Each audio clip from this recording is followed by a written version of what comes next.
बच्चों class 12 physics, this is electromagnetic waves, class 12 physics का सबसे टेढ़ा चैप्टर है, सबसे टफ चैप्टर माना जाता है ईएम वेव्स, इलेक्ट्रोमैग्नेटिक वेव्स। अब पहले से मत घबरा जाना कि सबसे मुश्किल है, क्योंकि एक्चुअली में ये चैप्टर इतना टफ और इतना वास्ट है कि आपके जो स्टडी पॉइंट ऑफ व्यू, जो आप जो बुक्स पढ़ते हैं उसके ऊपर का है थोड़ा सा, इस वजह से बस ऊपर ऊपर से पढ़ने के लिए दिया गया है। तो we will try our level best कि आपको समझ में आए, बट नहीं भी समझ में आए तो कम से कम मेजर क्वेश्चंस, एनसीईआरटी का क्वेश्चंस, प्रीवियस ईयर जो जेईई मेंस और नीट के एग्जाम्स में क्वेश्चन है उसको कम से कम याद करके हम लोग चलेंगे, ठीक है। बाकी वो सब बात की बात है, क्या पढ़ना है पहले उसके बारे में हम लोग डिस्कशन कर लेते हैं। चैप्टर का नाम है इलेक्ट्रोमैग्नेटिक वेव्स। सबसे पहली बार कब सुने थे ये नाम, सही सही बताना, ईएम वेव्स पहली बार कब सुने? फर्स्ट टाइम लाइव पढ़े थे किस क्लास में? हाँ, 8th या 9th में सबसे पहली बार पढ़े। एक्चुअली में 8th और 9th में सबसे पहली बार आप लोग पढ़े थे कि light is an example of electromagnetic wave, ठीक है। छोटे क्लास में आपको 9th 10th क्लास में एक्चुअली में यही सिखाया गया होगा कि electromagnetic waves are those waves which do not require a material medium for its propagation. उसी को हम लोग इलेक्ट्रोमैग्नेटिक वेव्स कहते हैं। 9th 10th को ऐसे ही समझाना पड़ता है, कोई ऑप्शन नहीं है, ऐसे ही समझाना पड़ता है। और गलत नहीं है, कोई तुमको समझाया तो गलत थोड़ी बताया होगा। इलेक्ट्रोमैग्नेटिक वेव्स छोटे क्लास में हम लोग ऐसे ही पढ़े हैं, जिन वेव्स को ट्रैवल करने के लिए मटेरियल मीडियम पर जरूरत ना पड़े उसी को हम लोग इलेक्ट्रोमैग्नेटिक वेव्स कहते हैं, ऐसा पहले पढ़े थे, ठीक है। बट अब क्लास 12 का फिनिशिंग है, ऐसे तो नहीं काम चलेगा, कुछ थोड़ा सोचना पड़ेगा इस चैप्टर में क्या क्या पढ़ना नहीं पढ़ना। तो चीजों को थोड़ा डिफिकल्ट कर दूं या थोड़ा आसान, अपने हिसाब से तुम लोग डिसाइड करना।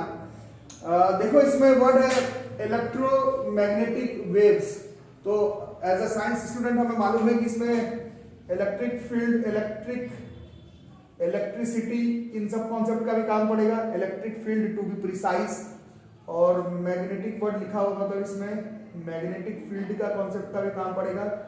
वेव्स के बारे में 11th में एसएचएम में पढ़े, वहां पर ये टॉपिक नहीं मिला इलेक्ट्रोमैग्नेटिक वेव, और 12th में तो पूरा चैप्टर पढ़कर आओ वेव ऑप्टिक्स, उसमें भी ये नहीं मिला है तुमको।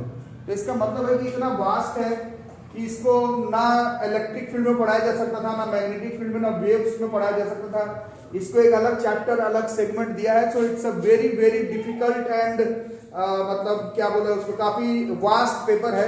12th क्लास में थोड़ा सा ही पढ़ना है, और वो आप कैसे समझ सकते हैं थोड़ा सा ही पढ़ना है। इस बार तो कोविड लेकर के सिलेबस थोड़ा आगे पीछे हो गया।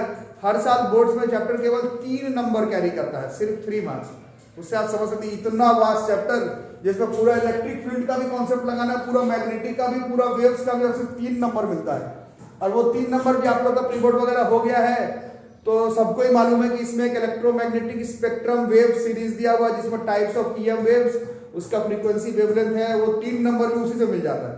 तो फिर इसका क्या, इतना सारा टॉपिक जो हम लोग पढ़ेंगे, तो बोलने का मतलब आप लोग समझ गए बहुत वास्ट है। टू बी फेयर इतना वास्ट है कि आपको डिटेल्स में क्लास 12 में नहीं दिया हुआ, थोड़ा थोड़ा करके ही पढ़ना पड़ेगा, बट पढ़ना तो है। तो शुरू करने से पहले इलेक्ट्रोमैग्नेटिक वेव्स हम लोग पीछे का थोड़े टॉपिक्स को थोड़ा सा रिमेंबर करेंगे, याद करेंगे। तो ये क्या है, ये मान लो ये है एक पॉजिटिव चार्ज, ठीक है। To be fair this is our source charge, पढ़े थे इलेक्ट्रोस्टैटिक्स स्टार्टिंग में। ये अपने आसपास क्या बनाता है, ये अपने आसपास इलेक्ट्रिक फील्ड बनाता है। इलेक्ट्रिक फील्ड को मेजर करने वाला जो फिजिकल क्वांटिटी होता था उसको हम लोग कहते हैं electric field intensity. Electric field intensity was force acting per unit charge placed in that electric field. जैसे इसमें ये चार्ज है Q, तो ये पॉजिटिव है, अगर ये पॉजिटिव है तो इसको इस तरफ ढकेल देगा। Electric field intensity vector quantity है F/Q से पता चलता था। मतलब एक चार्ज अपने आसपास क्या बनाता है, एक चार्ज अपने आसपास इलेक्ट्रिक फील्ड बनाता है, ये हमें मालूम है, ठीक है। उसके बाद थोड़ा देखना चाहिए इसका। देखो ये एक मेटल का बार है, क्या है ये, this is a long metal का bar. Chemistry, physics, biology, science 9, 10, 11, 12 के बहुत सारे सब्जेक्ट मिलाकर के हमें कंसेप्ट मालूम है कि अगर ये मेटल है तो इसके पास ढेर सारा इलेक्ट्रॉन्स है। To be fair free electron जो मूव कर सकता है, ये एक इलेक्ट्रॉन है, ठीक है। और इसको अगर कनेक्ट कर दिया अगर हमने एक ऑल्टरनेटिंग सोर्स ऑफ बैटरी के साथ, ऑल्टरनेटिंग सोर्स ऑफ बैटरी के साथ कनेक्ट करेंगे तो क्या होगा, इस इलेक्ट्रॉन का मूवमेंट शुरू होगा। और इलेक्ट्रॉन का मूवमेंट कैसे होगा, तो ये जो इलेक्ट्रॉन है कभी इस तरफ तो वापस इस तरफ, एक तरफ कर दोगे पॉजिटिव से नेगेटिव टर्मिनल में बैटरी तो एक ही तरफ जाएगा, but we have genuinely make it possible कि इसका जो सोर्स है वो हमने अल्टरनेटिंग रखा। तो ये इलेक्ट्रॉन क्या करेगा अपने जगह पर, बोलो यहाँ पर कौन सा वर्ड आएगा, सही वर्ड नहीं बोलने पर चैप्टर नहीं बनेगा। इलेक्ट्रॉन एक ही जगह के अराउंड बार बार ऊपर नीचे ऊपर नीचे ऊपर नीचे ऊपर नीचे ऊपर, हाँ तो यहाँ पर वर्ड है ऑसिलेटिंग। तो यहाँ पर ये जो इलेक्ट्रॉन है वो अपने जगह पर क्या करना शुरू करेगा, ऑसिलेट करना शुरू करेगा। पहला चीज ये हो गया, ठीक है।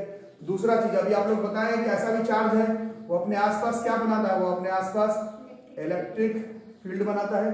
और इस केस में ये जो इलेक्ट्रॉन है वो क्या कर रहा है, ये जो इलेक्ट्रॉन है वो वाई एक्सिस के अलॉन्ग क्या कर रहा है, ये वाई एक्सिस के अलॉन्ग ऑसिलेट कर रहा है। 9th में 10th में 11th में 12th में मैथ्स में फिजिक्स में केमिस्ट्री में ये हमें मालूम है वाई एक्सिस के अलॉन्ग ए डेफिनिट एक्सिस अगर कोई बॉडी ऑसिलेट कर रहा है तो उसको हम लोग साइनोसॉइडल या फिर कोसाइन वेव के फॉर्म में रिप्रेजेंट कर सकते हैं। तो इस इलेक्ट्रॉन का ऑसिलेशन के वजह से जो इलेक्ट्रिक फील्ड आया उसको अगर हम लोग रिप्रेजेंट करेंगे तो साइन या फिर कोसाइन वेव के फॉर्म में इसको हम लोग रिप्रेजेंट कर सकते हैं, मानते हो, ठीक है। तो ये क्या है, it is a type of नहीं, ये एक वेव है, ठीक है। इस बात को आगे लेकर के चलते हैं। दुनिया के महानतम साइंटिस्ट में से एक, the greatest ever, John Clerk Maxwell, the greatest ever scientist. Greatest ever बोला जा रहा है का मतलब समझ रहे हैं, sir Ernest Rutherford, sir Albert Einstein, या फिर ये जो चैप्टर आप 12th क्लास में पढ़ रहे हैं फैराडे, एम्पियर, इन सब के ऊपर चल करके बात बोला जा रहा है। तो आपको थोड़ा समझना पड़ेगा। One of the all time greatest scientist में से एक मैक्सवेल की कहानी हम लोगों को इस चैप्टर में पढ़नी है। और टू बी फेयर हम लोगों को मैक्सवेल की कहानी ही पढ़नी है इस चैप्टर में। 12th क्लास फिजिक्स में ईएम वेव इतना वास्ट टॉपिक है कि शायद सारा टॉपिक आपको समझ में पढ़ाना मुश्किल होगा। मैक्सवेल की जुबानी आपको इलेक्ट्रोमैग्नेटिक वेव्स चैप्टर से समझना है कि आखिर मैक्सवेल ने क्या बताया, ईएम वेव क्या होता है, ठीक है। आपसे 200 साल पहले की कहानी है तो ठीक से समझना पड़ेगा। अभी मैक्सवेल से थोड़ा सा दूरी बनाते हैं और अभी ये जो ऑल्टरनेटिंग सोर्स ऑफ हमारा वोल्टेज था उसका फ्रीक्वेंसी मान लो कर दिया 10 किलो हर्ट्ज। कितना हो गया 10 किलो हर्ट्ज, मतलब क्या हो गया 10,000 हर्ट्ज। 10,000 हर्ट्ज का मतलब एक सेकंड में ये जो इलेक्ट्रॉन है वो 10,000 बार क्या करेगा, वो ऑसिलेट करेगा। ऑल्टरनेटिंग रखे हुए जानबूझ के, क्यों क्या किस लिए अभी आगे पता चलेगा। तो ये बहुत तेजी से अपनी जगह पर क्या करेगा, ऑसिलेट करेगा। तो ये भी ऐसा क्या बनाएगा, ये वेव्स बनाएगा। दिखेगा नहीं, आंख से नहीं दिखेगा वो वेव बनते हुए, कैसे दिखेगा वो वेव, कैसे देख लोगे तुम। यही तो चैप्टर का समरी है। वो इलेक्ट्रॉन है, वो एक चार्ज है और ये जो चार्ज है वो ऑसिलेट कर रहा है, ऑसिलेटिंग चार्ज, ऑसिलेटिंग चार्ज। वो चार्ज क्या कर रहा है, ऑसिलेट कर रहा है, ऑसिलेटिंग चार्ज है। हम और आप कह रहे हैं कि अपने आसपास क्या बनाएगा, magnetic field, to be fair electric field. और वो इलेक्ट्रिक फील्ड तो हमें दिखेगा नहीं और वो अभी हम लोग देखते हैं। इसलिए ये जो यहाँ पर इलेक्ट्रिक फील्ड बना रहा था उससे तो बहुत बड़ा इलेक्ट्रिक फील्ड बनाएगा, है ना। उस इलेक्ट्रिक फील्ड में एक और मेटल का बार रख दें और वहां पर जो इलेक्ट्रॉन है उसके साथ क्या होगा,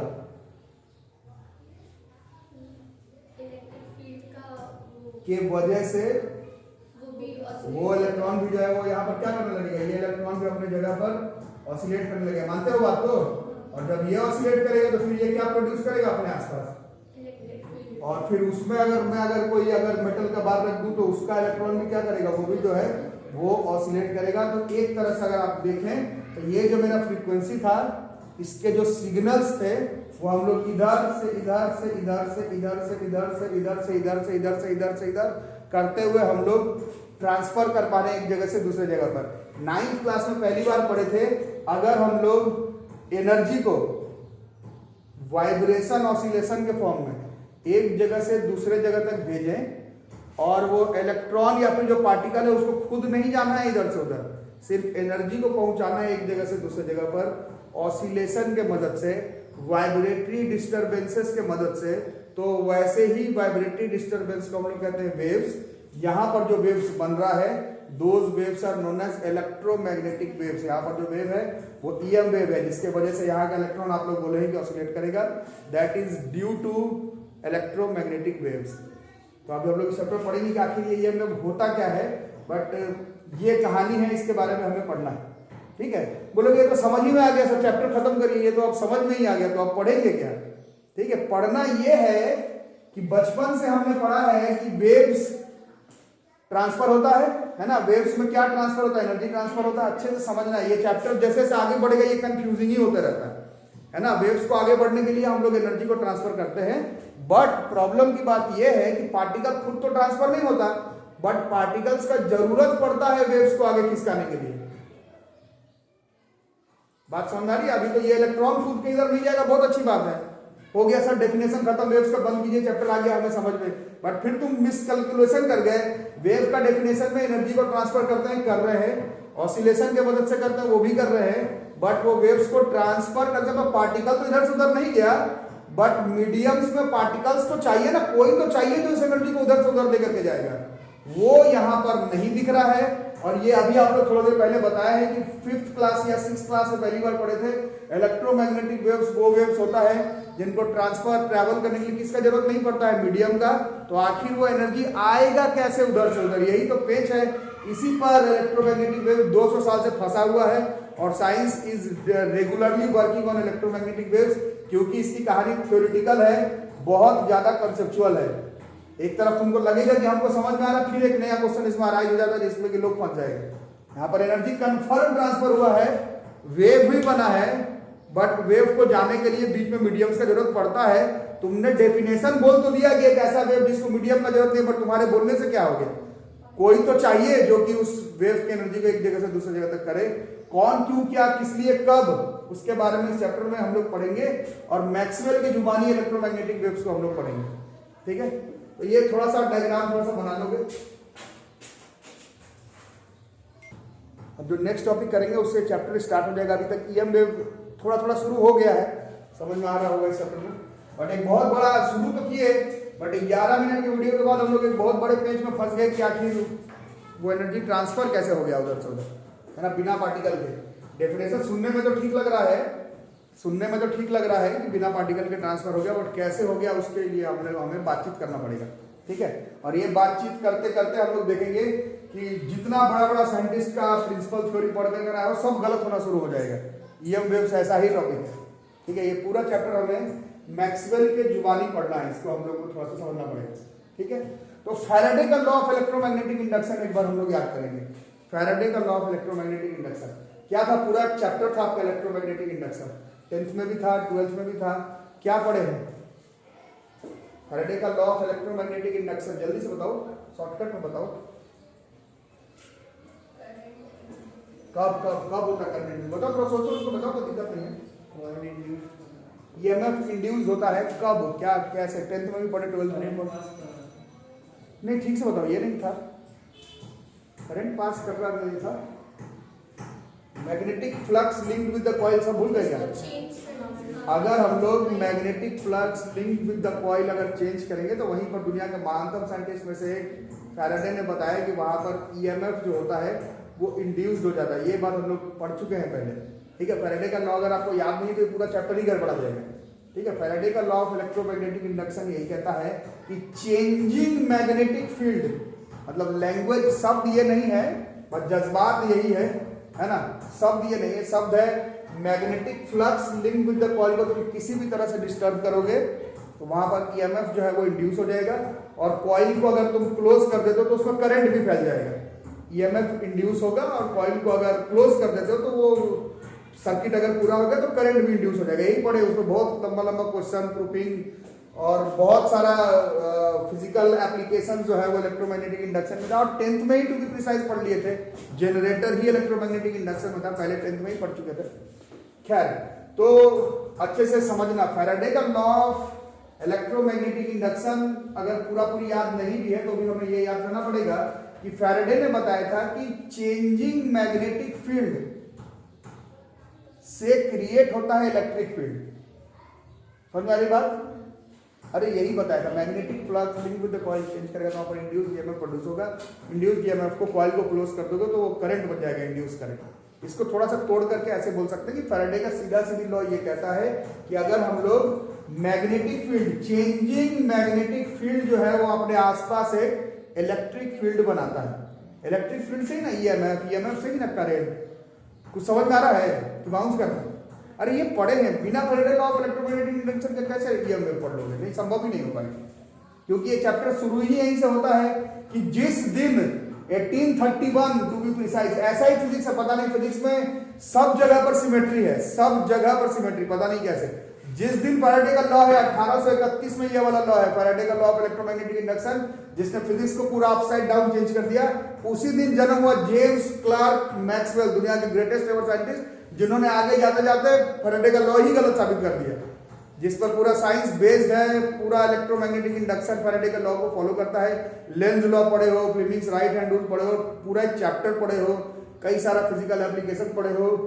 जिस दिन एग्जैक्ट डेट भी सेम है 1831 में, जिस दिन फैराडे साहब का ने ये लॉ दिया है, बिल्कुल उसी दिन जन्म हुआ जेम्स क्लार्क मैक्सवेल का, जिन्होंने आगे जाकर के बहुत सारा कॉन्सेप्ट जो है वो फैराडे का लॉ ऑफ इलेक्ट्रोमैग्नेटिक इंडक्शन को चेंज किया है। गलत तो नहीं बोल सकते क्योंकि फैराडे का लॉ पढ़े हो इतना सारा, गलत अब थोड़ी अचानक से 12th के एंड में पता चलेगा कि जो पढ़े सब गलत पढ़े, फिर से शुरू से पढ़ने बैठोगे, ऐसा तो हो ही नहीं सकता। गलत तो नहीं ही है, बट चेंजेस है। ठीक है, चेंजेस क्या है उसको अच्छे से सुनना, समझना, ट्राई करना। तो फैराडे के लॉ के ऑफ इलेक्ट्रोमैग्नेटिक इंडक्शन के हिसाब से अच्छे समझ, चैप्टर को अगर 2 मिनट में समझना है, चैप्टर को अगर 2 मिनट में समझना है, चैप्टर को अगर 2 मिनट में समझना है टेबल छुड़ा करके, तो मैं 2 मिनट में चैप्टर समझा देता हूँ अभी तुमको। अगर पूरे चैप्टर को 2 मिनट में समझना है टेबल छुड़ा करके, तो 2 मिनट में समझा देता हूँ। ठीक है, फैराडे का लॉ ऑफ इलेक्ट्रोमैग्नेटिक इंडक्शन कहता है कि मैग्नेटिक फील्ड को अगर चेंज करोगे तो इलेक्ट्रिक फील्ड प्रोड्यूस होगा। और nature love symmetry, physics love symmetry, पूरा थ्रू आउट 9 से 10th 11th 12th पे आप देख रहे हैं, ये सब एटॉमिक लेवल पर जितना भी फिजिक्स है वो सब सिमेट्रिकल काम करता है। तो इसका ठीक उल्टा क्या होगा, अगर मैग्नेटिक फील्ड चेंज हो रहा है तो अगर इलेक्ट्रिक फील्ड प्रोड्यूस होता है, तो अगर इलेक्ट्रिक फील्ड अगर चेंज हो जाए, चेंजिंग इलेक्ट्रिक फील्ड, वो क्या प्रोड्यूस कर देगा, और क्योंकि वो चेंजिंग मैग्नेटिक फील्ड से इलेक्ट्रिक फील्ड बन रहा है, तो इलेक्ट्रिक फील्ड चेंज हो रहा है, तो उस चेंजिंग इलेक्ट्रिक फील्ड से जो मैग्नेटिक फील्ड बनेगा वो भी फिर से क्या हो जाएगा, वो फिर चेंज हो जाएगा, और फिर चेंजिंग मैग्नेटिक फील्ड की फील्ड से क्या बनाएगा, वो फिर चेंजिंग इलेक्ट्रिक फील्ड, और ये चेंजिंग इलेक्ट्रिक फील्ड फिर क्या बनाएगा, ये फिर बनाएगा चेंजिंग मैग्नेटिक फील्ड। तो इस तरह से क्या होगा, चेंजिंग मैग्नेटिक फील्ड के वजह से changing electric field, changing electric field अभी तुमको एक डायग्राम में दिखाया गया था, वो इलेक्ट्रॉन पे हम लोग कैसा सोर्स दिए थे, ऑल्टरनेटिंग। ये कहता ही है चेंजिंग इलेक्ट्रिक फील्ड हो रहा था उस इलेक्ट्रॉन के साथ। अभी थोड़ी देर पहले आपको एक चीज समझाया था मैं, हम लोग का चैप्टर यहीं पर फंसा हुआ है कि वो इलेक्ट्रॉन ऑसिलेट करते रहे, तो उधर का मेटल बार का इलेक्ट्रॉन ऑसिलेट कैसे करवा दिया, कुछ एनर्जी गया है, एनर्जी जाने के लिए मीडियम का जरूरत पड़ता है। वेव का डेफिनेशन हो गया है कि वहां पर ईएम वेव है जो कि वहां से वहां तक पहुंच गया है, बट वेव को जाने के लिए हमें मीडियम का जरूरत है। लेकिन आप डेफिनेशन बता रहे इलेक्ट्रोमैग्नेटिक वेव, ऐसे वेव को कहते हैं जिसके लिए मीडियम का जरूरत नहीं है।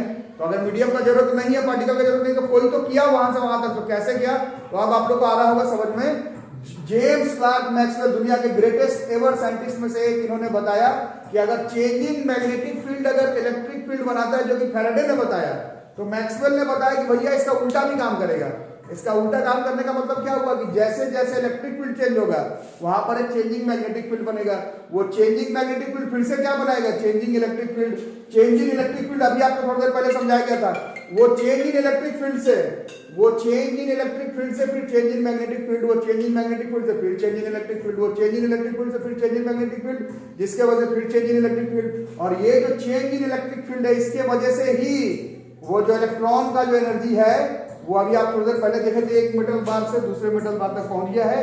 यही है, this waves are known as our, इन वेव्स को हम लोग इलेक्ट्रोमैग्नेटिक वेव्स कहते हैं। और इलेक्ट्रोमैग्नेटिक वेव्स को एक जगह से दूसरे जगह तक पहुंचाने के लिए मीडियम का जरूरत नहीं है, पार्टिकल का जरूरत नहीं है। चेंजिंग, लगातार चेंज होता हुआ electric magnetic electric magnetic electric magnetic electric magnetic field का जरूरत पड़ेगा, जो कि बिना पार्टिकल के मदद से एनर्जी को एक जगह से दूसरे जगह पर ट्रांसफर कर देगा। ये चैप्टर का समरी इलेक्ट्रोमैग्नेटिक वेव, अगर तुमको 2 मिनट में बंद करना है तो यहां पर बंद हो जाएगा ये चैप्टर। कुछ समझ में आया कि बाउंस कर गया? ठीक है, अभी हम लोग इस बारे में लिखेंगे। तो इस चैप्टर को शुरू करेंगे हम लोग, जो जो हमारा प्रॉब्लम्स है, सॉल्यूशन है इस चैप्टर का, सब बातचीत करेंगे। सबसे पहले हम लोग पढ़ेंगे inconsistency of amperes circuital law, inconsistency of ampere circuital law. ये चैप्टर बड़ा डरावना है एक्चुअली में। पूरा फर्स्ट बुक में सबसे इंपॉर्टेंट टॉपिक आप लोग जो लोग भी बोर्ड्स का तैयारी किए, यही है एम्पियर सर्किटल लॉ। इसका प्रूफिंग, इसका 10 गो एप्लीकेशन, इसी के एप्लीकेशन में सोलोनॉइड टोरॉइड वो सब था, wire, straight wire, infinite wire, circular wire, थोड़ा सा इससे और थोड़ा बायोट-सावर्ट लॉ से था। बट बायोट-सावर्ट लॉ बताया गया था कि वो सब जगह पर काम नहीं करता, फेल कर जाता है। एम्पियर सर्किटल लॉ ही सुपर डुपर ही टॉपिक है। अब देख रहे टॉपिक का नाम ही देख के डर लग रहा होगा, इनकंसिस्टेंसी तोड़ के लिखना तो गलत भी लिख सकते हो। मतलब आपको इस चैप्टर में पढ़ना है कि एम्पियर सर्किटल लॉ गलत कहाँ हो गया, क्यों हो गया। पूरा चैप्टर में पढ़े एम्पियर सर्किटल लॉ, जिधर भी जो भी पढ़ा वो सीखा। सबसे इंपॉर्टेंट टॉपिक है 12th क्लास का फिजिक्स का फर्स्ट पार्ट का एम्पियर सर्किटल लॉ। इस चैप्टर में गलती पढ़ना है एम्पियर सर्किटल लॉ का, तो चैप्टर ही पे जीता है। ठीक है, तो इसको अभी देखते हैं, एक बार याद करते हैं एम्पियर सर्किटल लॉ। हमें याद है एम्पियर सर्किटल लॉ, अगर आप लोग भूल गए तो कोई बात नहीं, पढ़े तो याद करना। तो पढ़ाएगा surface integral of B dot dl बराबर mu naught times of total current threading the entire loop, ये हम लोग पढ़े थे। इस पर बहुत ज्यादा कॉन्सेप्ट जो है वो बेस्ड था एम्पियर सर्किटल लॉ से। Magnetic effect of electric current जो 10th क्लास में हम लोग पढ़े थे कि कंडक्टर का शेप चेंज करने से मैग्नेटिक फील्ड का वैल्यू अलग अलग आ जाता है। 10th में सिर्फ पढ़ के भाग गए, 12th में कितना अलग अलग आता है, जो भी किए हो प्रूफिंग वो सब एम्पियर सर्किटल लॉ से ही हुआ है ना। और इस चैप्टर में भी हम लोग कुछ अलग ही पढ़ने वाले हैं। यहाँ पर पढ़ने वाले हैं कि एम्पियर सर्किटल लॉ गलत कैसे, क्यों, क्या, कब, किस लिए हो गया। ठीक है, तो अभी हम लोग देखते हैं। उसके लिए देखो ये ए बी जो है वो एक पैरेलल प्लेट कैपेसिटर है। अब कैपेसिटर भी गेम में है। अब तुम्हें कैपेसिटर भी याद नहीं तो याद करो, ये हमें वैसा ये 3 नंबर का है बोर्ड एग्जामिनेशन पर, बट सब कुछ याद करवाएगा तुमसे, और नहीं याद करोगे तो दिक्कत होगा तुम्हें। ठीक है, तो अभी चलो इस पर बातचीत नहीं करके अभी देखते हैं हम लोग। तो ये क्या है, ये है हमारा एक पैरेलल प्लेट कैपेसिटर। ठीक है, पैरेलल प्लेट कैपेसिटर। कैपेसिटर का वर्किंग आप लोग में से बहुत लोगों को याद होगा। कैपेसिटर का काम होता है, यहाँ पर जैसे स्विच ऑन करेंगे है ना, ये जो प्लेट्स है वो चार्ज होना स्टार्ट होता था, याद होगा। अब मैं पूरा थ्योरी की तरफ जा नहीं रहा, पूरे थ्योरी की तरफ बात नहीं कर रहे, पूरा 100% क्या कॉन्सेप्ट था उसके बारे में अभी हम लोग उतना डिस्कशन नहीं कर रहे। पूरा 100% जो कॉन्सेप्ट था उसके बारे में we are not discussing, but आपको मालूम है कि ये जो सिस्टम है कैपेसिटर का, वो थोड़ी देर के बाद क्या होने लगेगा, थोड़ी देर के बाद जो है वो चार्ज होने लगेगा, थोड़ी देर के बाद जो है वो चार्ज होने लगेगा, है ना। तो चार्जिंग जब शुरू हो जाता था तो यहाँ पर चार्ज बनने लगेगा, इस पे चार्ज जब शुरू हो जाएगा तो इसके अंदर भी चार्ज जो है वो धीरे धीरे डेवलप होने लगेगा। ठीक है, बोलोगे सर ये तो मालूम है, इससे एम्पियर सर्किटल लॉ गलत कैसे हो गया। ठीक है, तो अब हम लोग देखते, देखो ये डायग्राम है। अब हम लोग ने ये लूप अपने से लिया है, क्लोज लूप में काम करता था ना ampere circuital law, close loop में काम करता। चलो ये सब कैपेसिटर है, चलो हटाओ, एम्पियर सर्किटल लॉ नहीं पढ़ रहे, कैपेसिटर है पढ़ लिए सर। इसके में थोड़ी देर के बाद ये चार्ज होने लगेगा, ये सब हम लोग कैपेसिटर के प्रिंसिपल में पढ़े। अब यहाँ पर क्या कर रहे थे हम लोग, एक लूप कंसीडर कर रहे हैं। व्हाट वी आर कंसीडरिंग, यहाँ पर हम लोग क्या कंसीडर कर रहे हैं, यहाँ पर एक छोटा सा क्लोज लूप कंसीडर कर रहे हैं। We are considering a small loop, यही डायग्राम एनसीईआरटी बुक में भी बनाया है। ठीक है, लूप कंसीडर कर रहे हैं। इस लूप में ये पोर्शन को S1 मान लेते हैं, और यहाँ वाला जो पोर्शन है इसको हम लोग S2 मान लेते हैं। पूरे लूप में एम्पियर सर्किटल लॉ काम करना चाहिए, अभी तक हम लोग यही पढ़े। तो S1 पर this is B dot dl बराबर mu naught times of total current threading the entire circuit आ रहा है। ठीक है, तो बोलो सर तो ठीक है, क्या पढ़ा रहे हैं कि ये तो हमें मालूम है, ठीक ही है। अब देखना, अब इसी लूप पर एक और पॉइंट है ना S2, इसी पर S2 है,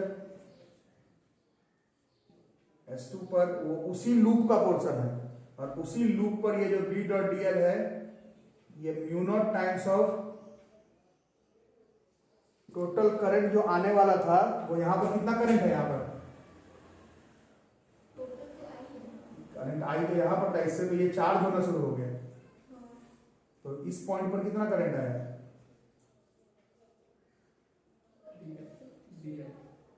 नहीं तुम लोग क्या क्या क्या पूछता हूँ, क्या बोल रहे हो, थोड़ा सोचो समझो, ऐसे फिर घबरा के बोलोगे तो गलत हो जाएगा। करंट आ रहा था, यहाँ पर आ रहा था, यहाँ पर जो होना था सो हो गया। अब ये कैपेसिटर का प्रिंसिपल याद होगा। अब इसमें से पॉजिटिव से निगेटिव, मतलब यहाँ से बैटरी को जैसे स्विच ऑन कर दिए, अब ये जो कैपेसिटर है वो हमारा चार्ज होना शुरू हो जाएगा।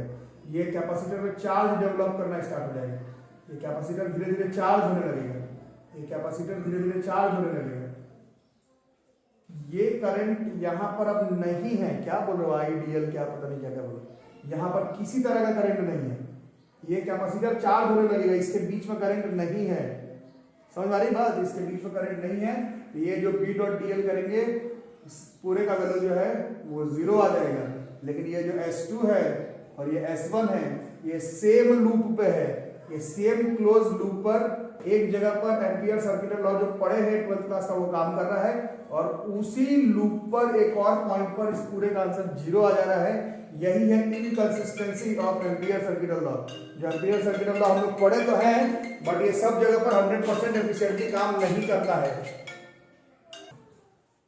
ठीक है, यहां तक आ गया। तो यहां पर हमारा इस पॉइंट पर S2 पॉइंट पर क्या हो गया, S2 पॉइंट पर क्या फेल कर गया, यहां पर S2 पॉइंट पर जाते जाते हमारा एम्पियर सर्कुलर लॉ जो है वो फेल कर गया, जो कि कर ही नहीं सकता, ऐसा हो ही नहीं सकता है कि लॉ फेल कर जाए।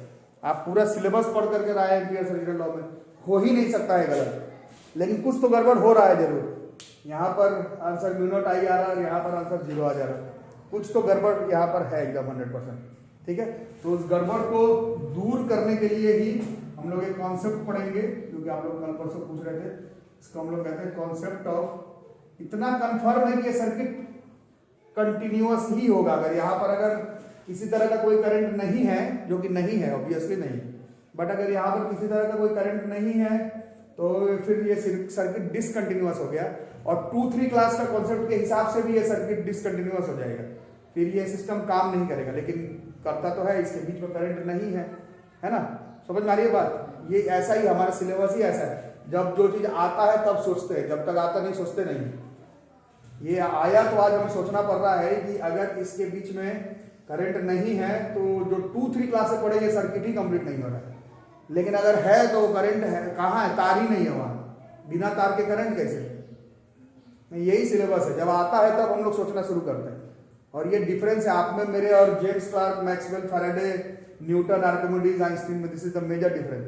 हम लोग के सामने आता है सिलेबस, फिर हम लोग उसको देख देख के लिख लेते हैं, बड़े बड़े साइंटिस्ट उसके बारे में सोच लेते हैं कि कुछ हुआ होगा यहाँ पर।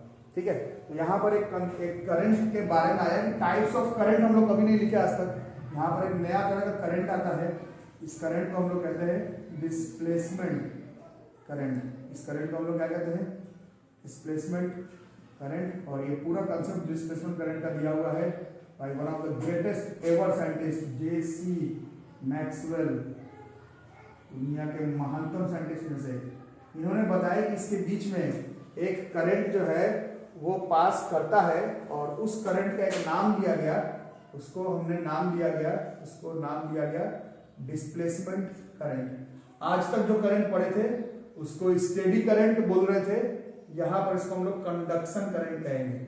अब से 12th खत्म होने के बाद तुमसे अगर कोई पूछे करंट कितने तरह का होता है, तो करंट 2 तरह का है, जो तार से पास करे उसको कंडक्शन करंट कहेंगे, और इस तरह का करंट जहां पर दिखे उसको हम लोग कौन सा करंट कहेंगे, इसको हम लोग डिस्प्लेसमेंट करंट कहेंगे। ठीक है, बात समझ में आई। अब थोड़ा सा अच्छे से सुनना, डिस्प्लेसमेंट करंट तो अभी पढ़ेंगे ही, क्या होता नहीं होता है वो बात की बात है। डिस्प्लेसमेंट करंट तो अभी पढ़ेंगे ही, क्या होता नहीं होता वो बाद में देखेंगे। सबसे पहले हुआ यूं कि जेम्स क्लार्क मैक्सवेल ने ही सबसे पहले बताया था कि नेचर लव सिमेट्री अगर है तो जो फैराडे का लॉ कहता है, फिर से बताओ फैराडे का लॉ, तुम लोग बार बार भूल जाते हो। फैराडे का लॉ कहता है कि अगर मैग्नेटिक चेंजिंग मैग्नेटिक फील्ड अगर इलेक्ट्रिक फील्ड बनाता है, तो मैक्सवेल ने बताया था कि चेंजिंग इलेक्ट्रिक फील्ड क्या बनाएगा, ये एक मैग्नेटिक फील्ड बनाएगा। अच्छे से इसको समझना, ठीक है। फिर इनका बात किसी ने नहीं सुना। जेसी मैक्सवेल, अभी मैं क्या बताया, जिस समय फैराडे अपना लॉ दे चुके थे उस समय जेसी मैक्सवेल का जन्म हुआ था, तो इनका लॉ से पूरा फैराडे का लॉ, पूरा एम्पियर सर्किटल लॉ, सारा चीज गलत हो जाए ऐसा कोई मानने के लिए रेडी नहीं था। ठीक है, अब क्यों मानने के लिए रेडी नहीं था वो तुम लोग खुद बताओगे। मैग्नेटिक फील्ड हम लोग किस चीज से बना सकते हैं, 2 तरीका है मैग्नेटिक फील्ड बनाने का। 12th हमारा खत्म होने को है, 8th क्लास से 12th क्लास फिनिश होने को है। मेंस एडवांस नीट एनडीए में क्या होगा वो बात की बात है, बट 12th खत्म होने तक है। हमें बस इतना ही अभी तक मालूम है कि मैग्नेटिक फील्ड 2 चीज बना सकता है, या तो करंट या फिर खुद मैग्नेट। मैग्नेट वाला मैग्नेटिक फील्ड तो कभी पढ़े ही नहीं हम लोग जिंदगी में से, ऊपर से पढ़ के छोड़ दिएगा। हाँ भाई मैग्नेट है, बनाएगा मैग्नेटिक फील्ड, बात खत्म। पूरे 8 से पढ़ रहे हैं कि करंट, जहां पर करंट हो वहां पर इलेक्ट्रिक फील्ड के साथ साथ मैग्नेटिक फील्ड भी बनता है। यही बताया था दुनिया के एक और greatest ever scientist Hans Christian और ये स्टेट कि एक करंट कैरिंग कंडक्टर अपने आसपास इलेक्ट्रिक फील्ड के साथ साथ मैग्नेटिक फील्ड भी बना सकता है। तो इन्होंने बताया, मैक्सवेल ने सबसे पहले बताया कि अगर मैग्नेटिक फील्ड का चेंज की वजह से इलेक्ट्रिक फील्ड प्रोड्यूस होता है, तो इलेक्ट्रिक फील्ड के चेंज की वजह से क्या प्रोड्यूस होना चाहिए, मैग्नेटिक फील्ड। लेकिन साइंस उस समय का 1831 में तो खैर इनका जन्म है, 1860, 1860, 70 उस समय का साइंस ये कहता था कि मैग्नेटिक फील्ड प्रोड्यूस होगा तो तुमको दो चीज में से कोई एक चीज देना पड़ेगा, या तो तुम मेरे को मैग्नेट दे दो और या फिर वहां पर करंट दे दो। तो यहाँ पर ना करंट ही था और मैग्नेट तो दूर दूर तक है ही नहीं, तो वो मैग्नेटिक फील्ड कौन देगा? तो इनके बात को सबने डिस्कार्ड कर दिया कि ये गलत है। यहाँ पर nature love symmetry, physics love symmetry, universe love symmetry of laws of physics, ये गलत हो रहा है, यहाँ पर नहीं हो रहा। फैराडे तो साबित करके दिखा दिए, फैराडे तो साबित करके दिखा दिए कि मैग्नेटिक फील्ड में चेंज करोगे तो इलेक्ट्रिक फील्ड प्रोड्यूस होगा। तुम कह तो रहे हो कि इलेक्ट्रिक फील्ड में चेंज होने से मैग्नेटिक फील्ड सेटअप होगा, बट साइंस कहता है कि मैग्नेटिक फील्ड तभी सेटअप होगा जब वहां पर या तो तुम मेरे को करंट दे दो और या फिर तुम वहां पर मेरे को मैग्नेट दे दो। तो यहाँ पर तो ना करंट ही दिख रहा ना मैग्नेट दिख रहा है, तो तुम्हारा रूल गलत है। यहाँ पर नेचर लव सिमेट्री वाली रूल्स गलत है, यहाँ पर फिजिक्स का लॉज फॉलो सिमेट्री ये गलत है, तुम्हारा लॉ ही गलत है, जाओ नहीं चलेगा, तुम्हारा लॉ नहीं वर्क करता। जैसी मैक्सवेल वाज डिस्कार्डेड कि ये सब गलत पलत रूल है, ठीक है। फिर इन्होंने बताया, दुनिया के ग्रेटेस्ट एवर साइंटिस्ट जेसी मैक्सवेल, इन्होंने बताया साइंस को कि ये सब लूप तो अभी आपको हाइपोथेटिकल समझा जाता है। एक्चुअली में एंस्क्रिप्चर और स्टेट क्या दिखाए थे? यहाँ पर करंट था, यहाँ पर क्या रखा गया था? यहाँ पर एक निडल रखा गया था, पढ़े थे ना 9th में, सबसे 8th में पहली बार पढ़े थे। यहाँ पर एक निडल अगर रखते हो, निडल अजीब से ही बनना है, इसका क्या पढ़े थे? नॉर्थ पोल साउथ पोल था, ये निडल में क्या होता था? यहाँ पर डिफ्लेक्शन। तभी सबसे पहले हैंस क्रिस्टल और स्टेट साहब बताए थे कि करंट कैरिंग कंडक्टर अपने आसपास क्या बनाता है? मैग्नेटिक फील्ड, और इनके बात को माना गया था। तभी तो हम लोग पूरा साइंस पढ़े magnetic effect of electric current, ठीक है। इन्होंने बताया जेम्स क्लार्क मैक्सवेल में, यही अभी तुमको लगेगा अरे इतना छोटा सा था हम नहीं सोच पाए, बट तुम छोड़ो, उस समय के फैराडे नहीं सोच पाए, उस समय के एम्पियर नहीं सोच पाए, उस समय के दुनिया के ग्रेटेस्ट एवर साइंटिस्ट ये बात नहीं सोच पाए, गॉस नहीं सोच पाए। तुमको अब लगेगा अरे ये तो हम ऐसे ही कर लेते चुटकी बजाते हुए, बट तुम नहीं कर पाते। जब इन लोग नहीं कर पाए तो तुम क्या कर पाते? इन्होंने बताया जेम्स क्लार्क मैक्सवेल ने, और ऐसा ही फिजिक्स का सब बड़ा बड़ा रूल ऐसा ही। आप सोचोगे तो तुमको लगेगा कितना आसान सा था, इतना बड़ा कंफ्यूजन चुटकियों में दूर कर दिया। यहाँ पर क्या नहीं है? यहाँ पर करंट नहीं है, करंट नहीं है तो कोई साइंटिस्ट मानने के लिए रेडी नहीं है कि यहाँ पर मैग्नेटिक फील्ड है, क्योंकि मैग्नेटिक फील्ड के लिए या तो तुमको मैग्नेट चाहिए और या फिर तुमको चाहिए करंट, दोनों ही नहीं है। कुछ नहीं जरूरत था, इन्होंने यहाँ पर उठा करके यही S2 पर, जहाँ पर ये जो लॉ गड़बड़ हो रहा है, यहाँ पर इस निडल को यहाँ पर रखा, और बहुत ही कमाल की बात है कि इस निडल पर भी क्या शो हो गया? इस निडल पर भी डिफ्लेक्शन शो हो गया। निडल पे डिफ्लेक्शन होने पर तो मानना ही पड़ा, जिन्होंने मैक्सवेल को डिस्कार्ड किया था कि यहाँ पर भैया मैग्नेटिक फील्ड है, इन्होंने बताया था, बट कोई माने नहीं कि मैग्नेटिक फील्ड के लिए कहाँ है करंट। तब इन्होंने बताया कि देख भाई, तू करंट का कंसेप्ट तो नहीं मान रहा, मत मान, बट निडल का डिफ्लेक्शन तो है, और निडल को डिफ्लेक्शन से मैग्नेटिक फील्ड कर सकता है। इसका मतलब है कि वहां पर क्या प्रोड्यूस हो रहा है? यहाँ पर मैग्नेटिक फील्ड जरूर प्रोड्यूस हो रहा है। और मैग्नेटिक फील्ड कैसे प्रोड्यूस हो सकता है? या तो मैग्नेट दो जो कि नहीं दिख रहा दूर दूर तक, मतलब वहां पर क्या है? कहीं ना कहीं पर करंट है। तब जेसी मैक्सवेल, दुनिया के ग्रेटेस्ट एवर साइंटिस्ट, ने बताया इसके बीच में से एक करंट पास करता है, और उस करंट को ही हम लोग कहते हैं, this current is known as displacement current. हमारी बात तो दिक्कत। और डिस्प्लेसमेंट करंट के बारे में मैक्सवेल को एकदम पसंद नहीं था बताना। मैक्सवेल अपने बात पर अड़े हुए थे कि करंट तो जबरदस्ती मेरे को प्रूफ करना पड़ रहा है, इसलिए मैं बता रहा हूं। मैक्सवेल अड़े हुए थे कि यहाँ पर कॉन्सेप्ट एक्चुअली में करंट का नहीं है, कॉन्सेप्ट यहाँ पर नेचर लव सिमेट्री का है। अगर फैराडे का लॉ काम करता है कि मैग्नेटिक फील्ड का चेंजेस अगर करते हैं इलेक्ट्रिक फील्ड प्रोड्यूस होता है, तो चेंजिंग इलेक्ट्रिक फील्ड से मैग्नेटिक फील्ड प्रोड्यूस होगा, करंट हो चाहे नहीं हो। बट करंट वाला बात को मानने के लिए रेडी नहीं था, तो इन्होंने बताया ले भाई ये करंट तो रख ले।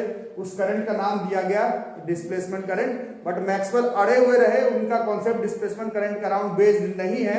मैक्सवेल का लॉ इस कॉन्सेप्ट पर बेस्ड है, जो कि अभी आप लोग सुने। डिस्प्लेसमेंट करंट समझ आना क्या होता है, अभी इसके बारे में हम लोग लिखेंगे। बट मैक्सवेल अड़े हुए रहे कि this rule is not about displacement current, this rule is about कि अगर आपने मैग्नेटिक फील्ड में चेंजेस कर रहे हैं, इलेक्ट्रिक फील्ड अगर प्रोड्यूस हो रहा है, तो इलेक्ट्रिक फील्ड में जो चेंजेस है उसके वजह से मैग्नेटिक फील्ड प्रोड्यूस होना चाहिए।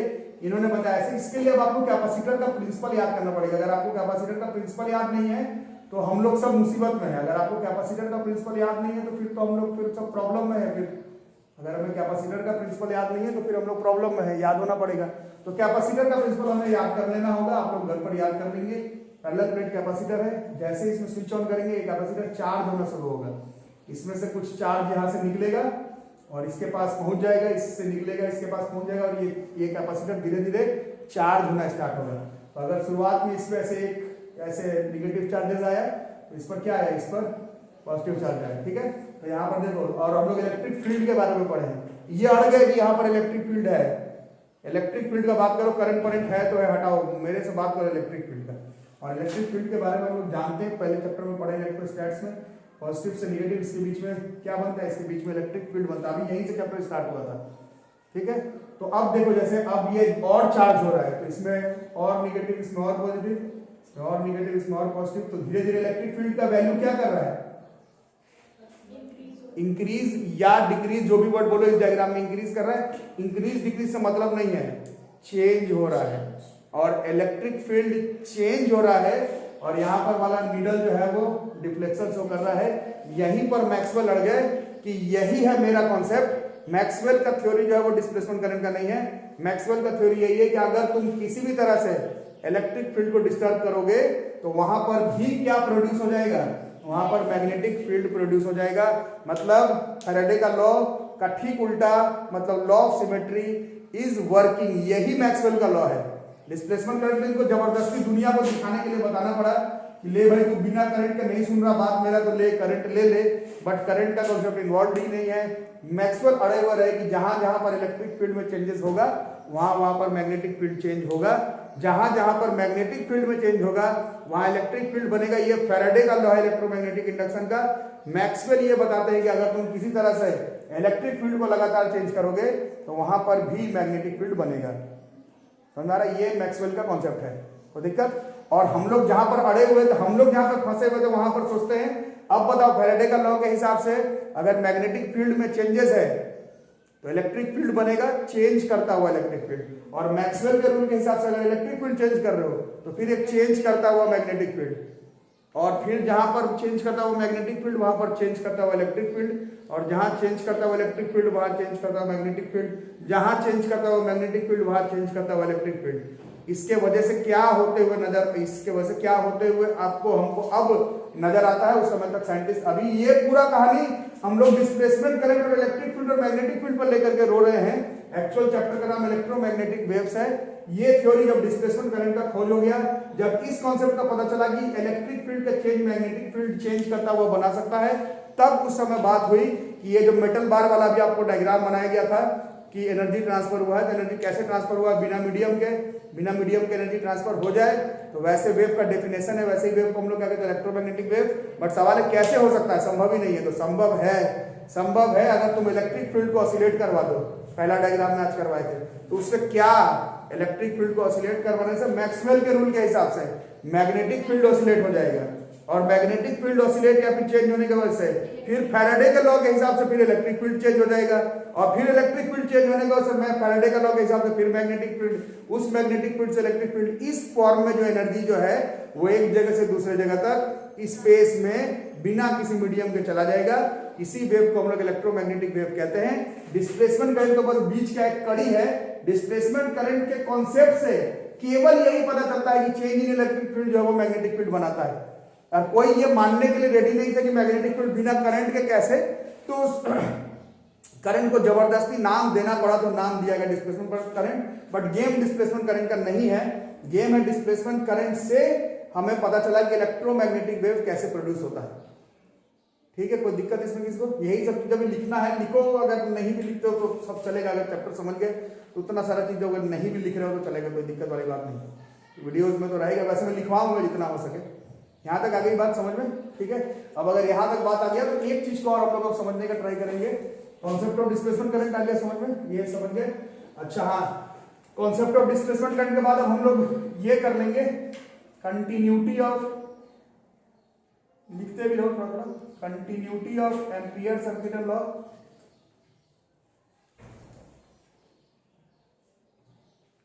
गलत नहीं हो गया, आप लोग में से थोड़ा लोग घबरा गए कि बाप रे ये लॉ भी गलत हुआ तो इस पर पूरा एक इतना बड़ा चैप्टर था वो साला फिर शुरू से पढ़ना पड़ेगा।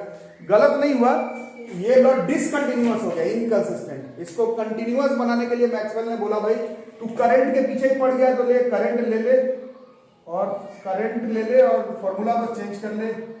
ये surface integral of B dot D L बराबर mu naught times of I लिखना बंद करो, इसको अब आई सी प्लस आई डी लिखना शुरू करेंगे। ये हमारा कंडक्शन करंट है, ये हमारा डिस्प्लेसमेंट करंट है। ऐसे लिखने पर क्या हो गया कि हमने अभी तक जो पढ़ा वो गलत नहीं हुआ, क्योंकि अभी तक जो भी आप चैप्टर पढ़े थे जहां पर तुम लगा रहे थे एम्पियर सर्किट लॉ, वहां कैपेसिटर के बीच का इलेक्ट्रिक फील्ड का बात ही नहीं हो रहा था, जहां पर भी पढ़े तो वहां था ही नहीं। मतलब अभी तक जो टॉपिक पढ़े थे उसमें एक्चुअली में डिस्प्लेसमेंट करंट ही जीरो था, तो बस ये लॉ सही है, बात खत्म।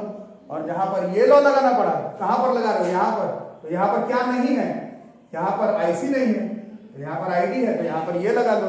बात जैसे एम्पियर का था वैसे ही रह गया, कुछ गलत नहीं हुआ, बट बस ठीक से देखो, जहां डिस्प्लेसमेंट करंट का काम है भाई वहां डिस्प्लेसमेंट करंट लगाना पड़ेगा, और जहां पर कंडक्शन करंट का काम है वहां पर तुमको कंडक्शन करंट लगाना ही पड़ेगा। ठीक है, लिखो। अरे समझ में आ रहा है ना, एक नंबर चैप्टर। इतना लिखने पर याद होगा कि याद रहेगा। यहां तक अगर आ गया तो फिर थोड़ा सा और इसमें अगर एनालाइज करते हो, थोड़ी सी बातचीत अगर और करते हैं तो किस तरह की बातचीत इसमें होगी, तो बातचीत हम लोग ऐसे करेंगे। अभी यहां तक सब आया ना समझ में, क्यों क्या किस लिए कब, समझ में आ रहा है ना, क्यों क्या किस लिए कब जानना ही हम लोग। और प्रैक्टिकली 0 मार्क्स का टॉपिक पढ़ रहे हैं, तो 3 मार्क्स का चैप्टर है, और मोस्ट प्रोबेबली 3 मार्क्स जो है तुमको टेबल वाला इलेक्ट्रोमैग्नेटिक स्पेक्ट्रम में टाइप्स ऑफ ईएमएफ से मिलेगा। मतलब इतना महीना तुम 0 marks for your school examination कर रहे हो, but physics is not only about your school examination, कुछ सीखना भी जरूरी होता है नहीं। तो फिर से अगर यही डायग्राम अगर यहाँ पर बनाते हैं, कैपेसिटर था हमारा, है ना, ये करंट का डायरेक्शन है, ठीक है, ये 9th क्लास का क्वेश्चन है, 10th क्लास का क्वेश्चन है। ये एक पॉइंट है, ये एक पॉइंट है, ठीक है, ये पॉइंट है, ये पॉइंट है, 10th के बुक में भी 12th का भी क्वेश्चन है। इन दोनों पॉइंट पर हम लोग मैग्नेटिक फील्ड का डायरेक्शन जो है वो हम लोग देखने वाले हैं। मैग्नेटिक फील्ड का डायरेक्शन जो है वो हम लोग देखने वाले हैं, मैग्नेटिक फील्ड का डायरेक्शन तो कैसे होगा, Maxwell's right hand thumb rule ऐसे, है ना, किस तरह से होगा। तो ये अभी ये किस तरफ जा रहा है, यहाँ पर ये जो मैग्नेटिक फील्ड है इसे अगर देखते हैं, ये अभी ऊपर की तरफ है, और जब नीचे साइड में आएगा ऐसे नीचे, तो मैग्नेटिक फील्ड ऐसे अंदर की तरफ आ जाएगा। इस पॉइंट पर मैग्नेटिक फील्ड जो है वो ऊपर की तरफ है, ऊपर बनाने मेरे लिए पॉसिबल नहीं है। ऐसे ही बुक में भी ऐसे ही तो किया हुआ था, ये ऐसे डॉट कर दिया होता है, मैग्नेटिक फील्ड बाहर की तरफ है, मैग्नेटिक फील्ड बाहर, और इस पॉइंट पर मैग्नेटिक फील्ड अंदर की तरफ, ठीक है, समझ रही बात। और अभी डिस्प्लेसमेंट करंट के कॉन्सेप्ट समझ में आएगी, जो बाहर हो रहा है वही अंदर हो रहा है, जो कंडक्शन करंट जो काम करता है वही अंदर डिस्प्लेसमेंट करंट करता है। एम्पियर सर्किट लॉ जैसे इधर काम करता है वैसे इधर काम करेगा। नीडल जितना इधर डिफ्लेक्शन होगा तो उतना ही नीडल उतना उधर भी डिफ्लेक्शन होगा। तो यहाँ पर भी अगर देखते हैं तो यहाँ पर मैग्नेटिक फील्ड का डायरेक्शन वैसे ही रहेगा, बाहर और यहाँ पर अंदर, ठीक है। और इलेक्ट्रिक फील्ड कैसे सेटअप हो रहा है, यहाँ पर पॉजिटिव चार्ज, ये हम लोग कैपेसिटर चैप्टर में पढ़े थे और पहले भी पढ़े, इसके बीच का इलेक्ट्रिक फील्ड का डायरेक्शन ऐसा है ना, पॉजिटिव से नेगेटिव।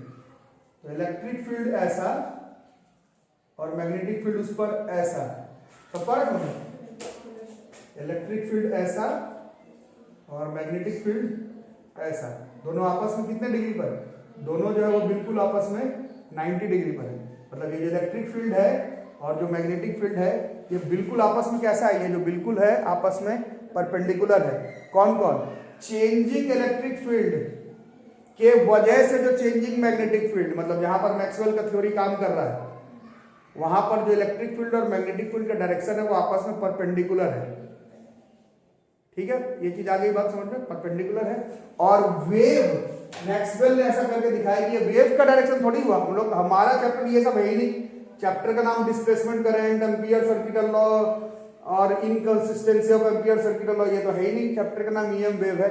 तो ये जो वेव का डायरेक्शन के बारे में बात हुआ तो जेम्स क्लार्क मैक्सवेल दुनिया के ग्रेटेस्ट साइंटिस्ट में से इन्होंने बताया कि ये इलेक्ट्रिक फील्ड और मैग्नेटिक फील्ड आपस में परपेंडिकुलर है और जो वेव जा रहा है एक जगह से दूसरी जगह पर, एक चीज तो हम लोग प्रूफ कर दिए कि इसको जाने के लिए किस चीज का जरूरत नहीं है, तो इसको पार्टिकल का जरूरत नहीं है, ये खुद ही चेंज होते हुए पहुंच जाएगा। लेकिन जो वेव का डायरेक्शन है वो इलेक्ट्रिक फील्ड और मैग्नेटिक फील्ड इन दोनों के भी परपेंडिकुलर होगा। इलेक्ट्रिक फील्ड और मैग्नेटिक फील्ड इन दोनों के परपेंडिकुलर में जाएगा हमारा वेव का डायरेक्शन। समझ आ रही बात, ठीक है। ये इस तरह से अगर एनालाइज करते हो, अपने आप को ही जैसे कंसीडर कर लो, हर किताब में ऐसे दिया हुआ, तुम खुद को वेव कंसीडर कर लो और वेव को अगर आगे की तरफ जाना है, ठीक है, तो इलेक्ट्रिक फील्ड का डायरेक्शन कहीं कर लो, ऐसे अपने सामने, ऐसे इस तरफ, ठीक है, ऐसे इलेक्ट्रिक फील्ड अपने ऐसे सामने कर लो, इलेक्ट्रिक फील्ड ऐसे सामने, और मैग्नेटिक फील्ड इसके परपेंडिकुलर ऐसे, ठीक है, समझ आ रहा है? ऐसे ऐसे भी देख सकते हो, ऐसे और ऐसे। तो ये इलेक्ट्रिक फील्ड या मैग्नेटिक फील्ड या वाइस वर्सा जो तुमको मान लो, तो वेव किस तरफ जाएगा, इन दोनों के परपेंडिकुलर कहाँ हुआ था, ऐसे जैसे मैं आगे की तरफ चल रहा हूँ या फिर मैं पीछे की तरफ चल रहा हूँ, तो ये इलेक्ट्रिक फील्ड, ये मैग्नेटिक फील्ड। हर केस में नहीं, जहां मैक्सवेल थ्योरी काम कर रहा है इलेक्ट्रोमैग्नेटिक वेव का कॉन्सेप्ट, वहां पर हर जगह पर मत कर देना। हर जगह पर इलेक्ट्रिक फील्ड और मैग्नेटिक फील्ड दोनों परपेंडिकुलर थोड़ी होता है, यही थोड़ी पढ़ी, इतना बड़ा बड़ा चैप्टर पढ़ करके आया। हर जगह पर थोड़ी परपेंडिकुलर, जहां परपेंडिकुलर है, जहां पर मैक्सवेल थ्योरी इलेक्ट्रोमैग्नेटिक वेव का कॉन्सेप्ट चल रहा है, जहां पर चेंजिंग इलेक्ट्रिक फील्ड का होता है चेंजिंग मैग्नेटिक फील्ड, जहां चेंजिंग मैग्नेटिक फील्ड का होता है चेंजिंग इलेक्ट्रिक फील्ड, जहां पर oscillating electric field, oscillating charge की वजह से इलेक्ट्रिक फील्ड, ऐसे कॉन्सेप्ट पर कैपेसिटर के बीच में जहां पर बना वहां पर सोच सकते हो। ठीक है, समझ आ रही है बात? तो वहां पर क्या होगा, अगर ये इलेक्ट्रिक फील्ड है, ये मैग्नेटिक फील्ड है, तो वेव ऐसे आगे पीछे अगर करे तो ये तीनों आपस में कैसे रहेगा, ये तीनों आपस में 90 डिग्री पर रहेगा। तो ये जो मेरा डायरेक्शन है वो किसका डायरेक्शन हो जाएगा, वेव का, इलेक्ट्रिक फील्ड का और मैग्नेटिक फील्ड का। ये सब बातें इलेक्ट्रोमैग्नेटिक वेव्स के बारे में डेफिनेशन के हिसाब से बात करेंगे। तो इलेक्ट्रोमैग्नेटिक वेव का जो डेफिनेशन तुमने 8th 7th क्लास में पढ़ा था वो 100% सही पढ़ा था। इलेक्ट्रोमैग्नेटिक वेव्स उसी वेव्स को कहते हैं जिसको ट्रैवल करने के लिए पार्टिकल्स का जरूरत, मीडियम का जरूरत ना पड़े। बट 12th में पढ़ने बैठे कि ये कहां से आया, क्यों, क्या, कब, किस लिए और कैसे, अगर मीडियम नहीं है तो कैसे ज्यादा, डेफिनेशन में थोड़ी काम चलेगा। तो हम लोग यहाँ पर देखें कि ये जाने के लिए हमें लगातार इलेक्ट्रिक फील्ड और लगातार मैग्नेटिक फील्ड को जो है वो वैरी करना पड़ेगा। अब सवाल आता है कि कैसे कर सकते हैं, तो वहां पर हमने पहले फैराडे का लॉ लगाया। फैराडे का लॉ कहता है कि मैग्नेटिक फील्ड जहां पर वैरी करेगा वहां पर इलेक्ट्रिक फील्ड प्रोड्यूस होता है। फिर घुसा मैक्सवेल का रूल, इन्होंने बताया कि फिजिक्स, नेचर, लव, सिमेट्री। तो अगर मैग्नेटिक फील्ड का चेंज इलेक्ट्रिक फील्ड प्रोड्यूस कर सकता है तो इलेक्ट्रिक फील्ड का चेंज भी मैग्नेटिक फील्ड को प्रोड्यूस कर सकता है। इनका बात किसी ने नहीं माना। पहले नीडल का डिफ्लेक्शन दिखाया, फिर उससे एक चीज कंफर्म हुआ कि मैग्नेटिक फील्ड हो रहा है। फिर सामने वाले ने पूछा कि मैग्नेटिक फील्ड करंट की वजह, तो करंट कहां से, तो करंट के बारे में बताया, उस करंट की वजह डिस्प्लेसमेंट करंट। और फिर बताया कि भाई इसमें चेंज इन इलेक्ट्रिक फील्ड कहां हो रहा है, तो वो भी बताया। कैपेसिटर जैसे चेंज, कैपेसिटर में जैसे चार्ज डेवलप हो रहा है तो वो चेंज हो रहा है, तो उस केस में बना। और आज जो मैंने पहला डायग्राम बनाया था, आज का जो पहला डायग्राम, उसमें तो बड़ा अच्छा किया था, उसमें हमें ऐसा कुछ करने का भी जरूरत नहीं था, जो सोर्स था उसी को अल्टरनेटिव दे दिया। ये आज का साइंस है, जो जहां से चैप्टर आज हम लोग शुरू किए वो आज का साइंस है। अब ऐसा कैपेसिटर के बीच में तो इनको प्रूफ करना पड़ा। आज का साइंस कहता क्या है भाई, चेंजिंग इलेक्ट्रिक फील्ड के लिए उतना कैपेसिटर लेने की क्या जरूरत है, जो सोर्स दे रहे हो उसी को एसी दे दो, बात खत्म। ये तो आज का साइंस कह रहा है ना। उस समय चेंजिंग इलेक्ट्रिक फील्ड के लिए कैपेसिटर के बीच में ही करके दिखाना पड़ा, कैपेसिटर के बीच में ही एम्पीयर सर्किट लॉ गलत करके दिखाना पड़ा, कैपेसिटर के बीच में ही बताना पड़ा डिस्प्लेसमेंट करंट किसको बोलते हैं, कैपेसिटर के बीच में ही शो करना पड़ा कि किस तरह से changing electric field magnetic field produce कर सकता है। आज का साइंस अलग है। आज हमें मालूम है कि इलेक्ट्रिक फील्ड को चेंज कर देंगे तो मैग्नेटिक फील्ड प्रोड्यूस होगा, मैग्नेटिक फील्ड को चेंज कर देंगे तो इलेक्ट्रिक फील्ड प्रोड्यूस होगा। और जहां पर इन दोनों को साथ में रख करके वेव को ट्रांसफर कर सके वैसे वेव को इलेक्ट्रोमैग्नेटिक वेव कहते हैं। Light is not electromagnetic wave, light is a type of electromagnetic wave. There are many electromagnetic waves which follow this concept. light तो वो है, क्या बोलते हैं, नेचुरल है। इसके बाद वाला जो है वो सब हमने अपने मेहनत से बनाया है, जो कि आपने एक टेबल याद किया होगा इलेक्ट्रोमैग्नेटिक वेव का स्पेक्ट्रम, जिसमें कि आपने कई तरह के इलेक्ट्रोमैग्नेटिक वेव्स का फ्रीक्वेंसी, वेवलेंथ, यूज, ये सब याद किया होगा। नहीं याद किए हो, जो लोग ऑनलाइन कर रहे हैं, जरूर से इलेक्ट्रोमैग्नेटिक वेव का स्पेक्ट्रम का, टाइप्स ऑफ वेव का, फ्रीक्वेंसी, वेवलेंथ, यूज, ओरिजिन, वो सब याद कर लो।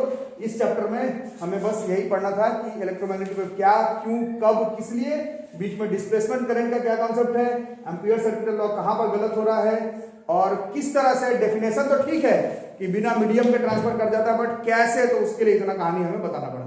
ठीक है, तो हमारा सिर्फ एक काम बच गया कि हम लोग डिस्प्लेसमेंट करंट जो मैक्सवेल ने बताया उसका फॉर्मूला कितना होता है उसके बारे में अभी हम लोग जरूर डिस्कशन करेंगे। ठीक है,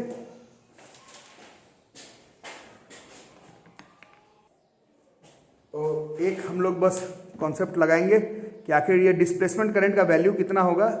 तो बाय एक्सपेरिमेंट, बाकी जिसको मैं एक्सप्लेन कर चुका हूं अभी, बाय एक्सपेरिमेंट्स मैक्सवेल को बहुत सारी चीज का ध्यान रखना था, क्योंकि मैक्सवेल ने साफ साफ दिखाया था कि नीडल का डिफ्लेक्शन सेम है। इसका मतलब है करंट का जो भी वैल्यू आता वो कंडक्शन करंट के बराबर ही आता है, माने मैग्नीट्यूडवा जो है वो सेम आता है। बट फॉर्मूला कितना होगा वो बताने के लिए इन्होंने बहुत इधर उधर करके फॉर्मूला लगाया। फिर देखा, कुछ कॉन्सेप्ट लगाया कि flux link with the coil, तो कुछ होना ही है यहाँ पर, इलेक्ट्रिक फ्लक्स होगा, क्योंकि इनका चेंजिंग इलेक्ट्रिक फील्ड है, तो मैग्नेटिक फ्लक्स नहीं, इलेक्ट्रिक फ्लक्स। और कई बार एक्सपेरिमेंट करके इन्होंने ये फॉर्मूला बताया, ये जो डिस्प्लेसमेंट करंट है that is our epsilon naught into D by dt of electric flux link with the coil. ठीक है, बाकी जो लोग रेगुलर क्लास किए उन लोगों को याद होगा कि ये ई का डायरेक्शन है इलेक्ट्रिक फील्ड का। बहुत सारा प्रूफिंग पहले चैप्टर में इस पे था, फर्स्ट चैप्टर में एप्लीकेशन ऑफ गॉस थ्योरम में ढेर सारा प्रूफिंग था इसका। ये ई ऐसे निकल रहा है और इसका एरिया वेक्टर का डायरेक्शन याद ही होगा, एरिया वेक्टर याद होगा स्टार्टिंग में, देखिए सरफेस के परपेंडिकुलर एरिया वेक्टर इधर, इलेक्ट्रिक फील्ड का डायरेक्शन इधर। और ज्यादातर प्रूफिंग जो आप लोग किए थे दोनों सेम ही तरफ आ रहा था, है ना। तो this flux, electric flux was E dot A, यहाँ पर ई ए कॉस 0 ही आ रहा है, ये ई इंटू ए ही आ जा रहा है। यहाँ से ये जो डिस्प्लेसमेंट करंट है like epsilon naught B by D T of, this is E A हो गया यहाँ तक, ठीक है, ई इंटू ए तक पहुंच गए। अब ई इंटू ए के बाद अब कुछ और चीज आपको याद करना है, किसको कितना याद है। अब कैपेसिटर में ये पढ़े थे हम लोग, पैरेलल प्लेट कैपेसिटर के बीच में इस पोजीशन में इलेक्ट्रिक फील्ड का प्रूफिंग हुआ था, याद है, इस पॉइंट पे किए थे, इस पॉइंट पे किए थे और अंदर वाले पॉइंट पे किए थे। यहाँ पर ई का वैल्यू जो आता था याद है, भूल गए, इस रीजन में E was sigma by epsilon naught, याद आ रहा है, भूल गए। कैपेसिटर के बीच पॉइंट पे electric field, parallel plate capacitor के बीच में इलेक्ट्रिक फील्ड, याद है, भूल गए हो, एक बार घर पे मिला लेना, है ना, फेमस टॉपिक है। So this is like displacement current is epsilon naught D by D T, this is sigma by epsilon naught into A, ठीक है। और इससे हम लोग क्या क्या बाहर कर सकते हैं बॉस, और epsilon naught D by D T of sigma बराबर यहाँ पर सिग्मा सरफेस चार्ज डेंसिटी, याद होगा, इसमें बहुत यही से चैप्टर स्टार्ट होता है, क्यू बाई ए था, दिस एप्सिलॉन नॉट इनटू ए से कट जाएगा, ये एप्सिलॉन नॉट बाहर आ जाएगा, एप्सिलॉन नॉट भी कट जाएगा बाहर आने के बाद, और ये कितना आ जाएगा, ये मिला जुला के D Q by D T, जो कि किसके बराबर है, ये जो है वो कंडक्शन करंट के बराबर आ गया। ये स्कूल एग्जाम में आपके फ्रेंड्स पूछ रहे थे, और ये स्कूल एग्जामिनेशन में आप लोग भी पूछ रहे थे, स्कूल एग्जाम में टेबल छोड़ करके अगर कोई क्वेश्चन सबसे ज्यादा बार आया बोर्ड के एग्जामिनेशन में तो यही आया है, प्रूफ करो कि डिस्प्लेसमेंट करंट और कंडक्शन करंट का मैग्नीट्यूड जो होता है वो सेम होता है। फिर कंसिस्टेंसी बताओ, मैक्सवेल का लॉ कहाँ गलत, मैक्सवेल का नहीं, एम्पियर सर्किटल लॉ का कैसे गलत और उसको मैक्सवेल का कंसिस्टेंसी इक्वेशन से कैसे सही, तो उसमें ये सब चीज आपको करके दिखाना था, कोई दिक्कत इसमें, ठीक है। तो ये हमारा एक प्रूफिंग हो गया। बाकी इस प्रूफिंग को और अगर तोड़ ताड़ करके लिखो, इस प्रूफिंग को थोड़ा सा और अगर तोड़ ताड़ के लिखते हो तो capacitance of parallel plate capacitor का फॉर्मूला भी याद होगा, ये याद है, ये भी भूले हुए, पैरेलल प्लेट कैपेसिटर का capacitance epsilon naught by D, यही था ना। कैपेसिटर अभी तक तैयार नहीं किया तो करो, परसों आपका जेईई मेंस के एग्जाम में कैपेसिटर का एक क्वेश्चन तो श्योर आएगा, है ना, कुछ पढ़े हो नहीं पढ़े हो, कैपेसिटर जरूर पढ़ लेना, है ना। सी बराबर A epsilon naught by D. तो इसमें हम लोग क्या करें, यहाँ पर ये डिस्प्लेसमेंट करंट था और ये एप्सिलॉन नॉट था बाहर, और क्या क्या था, ये नीचे भी एप्सिलॉन नॉट आया, ऊपर भी ए आया, नीचे भी ए आया, है ना, और D by D T of Q आया था, और A epsilon naught by D, ठीक आ गया मेरा। अच्छा हाँ, डी को अभी लाए नहीं हम लोग, ये डी को भी लाते हैं। इसके बीच का अगर ये डी है, इलेक्ट्रिक फील्ड का एक फॉर्मूला हम लोग पढ़े थे, बी बाई डी था ना, minus D B by D R या फिर ई बराबर बी बाई डी, उसको अगर गेम में लगाते हो तो फिर यहाँ पर आई डी बराबर epsilon naught D by D T of E के जगह पर बी बाई डी घुसेगा इनटू ए, ठीक है, एप्सिलॉन नॉट और this is D by D T of V Q बराबर सी बी, यही था ना, तो v बराबर q बाई सी और v बराबर q by A epsilon naught by D, यही ना। अच्छा, इसको मैं सेटअप करता हूँ, पहले याद है लिखो, इसके एक छोटे से दूसरे फॉर्म में सेटअप करने वाले हैं, इसके एक थोड़े से छोटे फॉर्म में सेटअप करेंगे। कैपेसिटेंस का बात हो रहा है तो आंसर को थोड़ा सा कैपेसिटेंस के फॉर्म में सेट भी कर लेते हैं। एक बार देख लोगे, ये डिस्प्लेसमेंट करंट था I D epsilon naught D by D T of flux electric E A था, वे किए थे, है ना। अब इलेक्ट्रिक फील्ड की जगह पर वी बाई डी को शामिल किया जाए, वी बाई डी है, ठीक है, फिर ये एप्सिलॉन नॉट बाहर, ए बाहर, इस डी को भी बाहर लगा दिए, तो ये D by D T of V बच गया, और A epsilon naught by D जो है वो capacitance of a parallel plate capacitor होता है, इसके जगह पर सी रख दिया, this is D by D T of P। तो यहाँ से एक चीज और दिख रहा है, V जो है वो वेरी कर रहा है। V वेरी करने का मतलब इलेक्ट्रिक फील्ड इज वेरी। जहाँ इलेक्ट्रिक फील्ड वेरी करे वहीं पर जन्म लेता है ये वाला करंट जिसका नाम है डिस्प्लेसमेंट करंट। सब जगह पर ये शब्द नहीं दिखता। ठीक है, तो ये भी फॉर्मूला हो गया। ID IC बराबर है, ये भी फॉर्मूला है डिस्प्लेसमेंट करंट का। और ID और IC बराबर है, इसका प्रूफिंग हम लोग देख ही लिए। और कंटिन्यूटी देख लिया एम्पियर सर्कुलर लॉ का। ऐसा नहीं कि एम्पियर सर्कुलर लॉ गलत हो गया, बट सेट ऐसे हो गया। ठीक है, तो ये हमारा कंप्लीट चैप्टर है। इसका न्यूमेरिकल्स हम लोग अगले क्लास में करेंगे सारे टाइप्स का। और बस आपका काम रहेगा कि आप लोग electromagnetic wave spectrum, light is not electromagnetic wave, light is just a type of electromagnetic wave. Visible light is a type of electromagnetic wave. बाकी टाइप्स ऑफ इलेक्ट्रोमैग्नेटिक वेव का स्पेक्ट्रम, उसका यूज, उसका फ्रीक्वेंसी, उसका wavelength, उसका origin आप लोग NCERT book से ठीक से याद कर लेंगे। ठीक है, कोई प्रॉब्लम इसमें? एक क्लास और लगेगा और ये चैप्टर हो जाएगा खत्म।